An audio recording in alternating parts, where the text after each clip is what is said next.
Bus stand வந்து bus நின்று போகிறதுக்கு தான் பஸ் ஸ்டாண்டு. ஆட்டோவுக்கு ஸ்டாண்டு கிடையாது. இங்கே பேருந்து நிலையமா இது வந்து ஆட்டோ நிலையமானு எங்களுக்கு தெரியல. அவங்க எங்களை வந்து மிரட்டுறாங்க.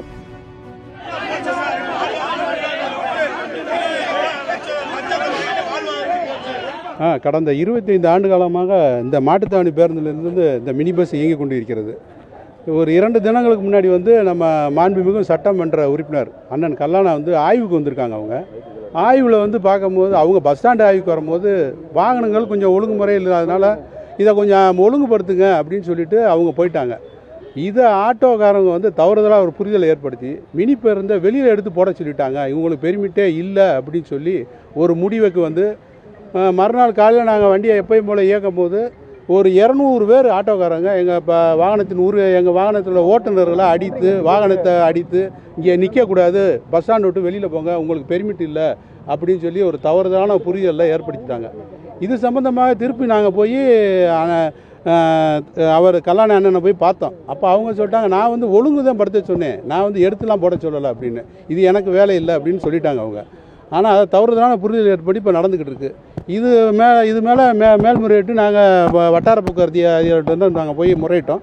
இன்று மாலை 3-4 மணி அளவில் வந்து அது சம்மந்தமாக ஒரு மீட்டிங் போட்டிருக்காங்க. ஆனால் நான் கேட்குறது என்னென்னா, பஸ் ஸ்டாண்டு வந்து பஸ்ஸு நின்று போகிறதுக்கு தான் பஸ் ஸ்டாண்டு.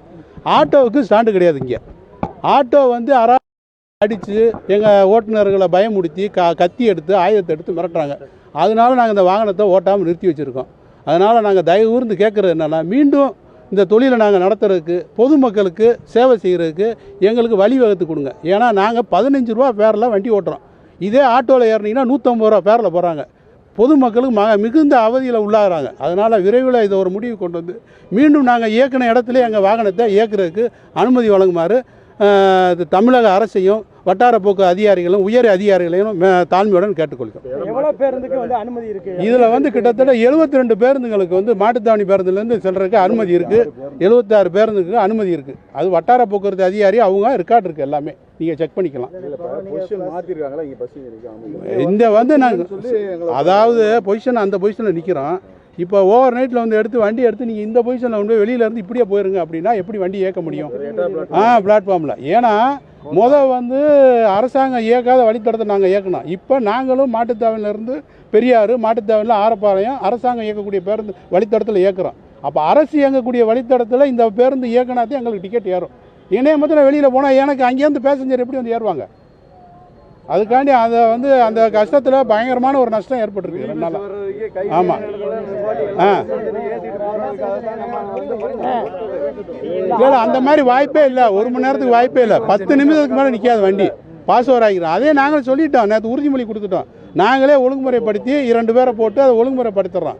நீங்கள் பார்த்தீங்கன்னா கார்பரேஷனை பார்த்தீங்கன்னா நைட்டு மொபைல் வண்டியை வந்து சிட்டி பஸ் ரேக்கில் வந்து போட்டு ஏற்றுறாங்க. அதையுமே அவங்க சட்டமன்ற உறுப்பினர் கண்டிச்சுட்டு போயிருக்காரு. ஏன் நீங்கள் வரீங்க, நீங்கள் வெளியில் போங்க, சிட்டி பஸ் ரேக்கில் வந்து மொபைலுக்கு என்ன வேலைன்னு கண்டிச்சுட்டு போயிருக்காங்க. அதெல்லாம் நாங்கள் ஒழுங்குமுறைப்படுத்தி அதை சரிப்படுத்திடுவோம்.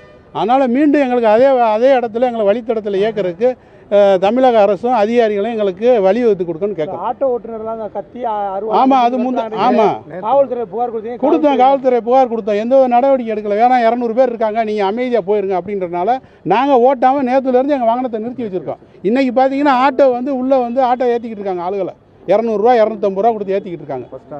பொதுமக்களுக்கு பயங்கரமான ஒரு பாதிப்பு ஏற்படுத்தியிருக்கு. பேருந்து நிலையமா இது வந்து ஆட்டோ நிலையமானு எங்களுக்கு தெரியல. அவங்க எங்களை வந்து மிரட்டுறாங்க. இப்போ அவங்க என்ன சொல்கிறாங்கன்னா, நீங்கள் மினி பேருந்துகளை ஃபுல்லாக பஸ் ஸ்டாண்டு ஃபுல்லாக நிப்பாட்டிடுறீங்க, அதனால மக்கள் சார் அவங்களுக்கு சொல்கிறதுக்கு அதிகாரமே இல்லைன்னு தான் நான் சொல்கிறேன். ஆட்டோவுக்கு ஆட்டோ ஸ்டாண்டு தான் இருக்குது. பஸ் ஸ்டாண்டுக்குள்ளே ஆட்டோவுக்கு என்ன வேலை? என்னன்னு இல்லை, அப்படிலாம் கிடையாது. அது தவறான ஒரு செயல். ஆட்டோவுக்கு வந்து ஆட்டோ ஸ்டாண்டில் போட்டு தான் ஏற்றணும். பஸ் ஸ்டாண்டுக்குள்ளே பஸ் வந்து நிறுத்தி போகிறதுக்கு தான் பஸ் ஸ்டாண்டு. இல்லை, அப்படிலாம் எந்த இல்லை. நேற்று வந்து அந்த மாதிரி நடந்ததே இல்லை. நேற்று பிரச்சனை அரசு போகிறதுக்கு பேருந்து ஓட்டுநருக்கு நடத்துனருக்கு எங்களுக்கு பிரச்சனை இல்லை. ஆட்டோவுக்கு எங்களுக்கு தான் பிரச்சனை. 200 பேர் வந்து அந்த வீடியோ கிளிப்பிங் எல்லாமே இருக்குது, நான் உங்களுக்கு தர்றேன்.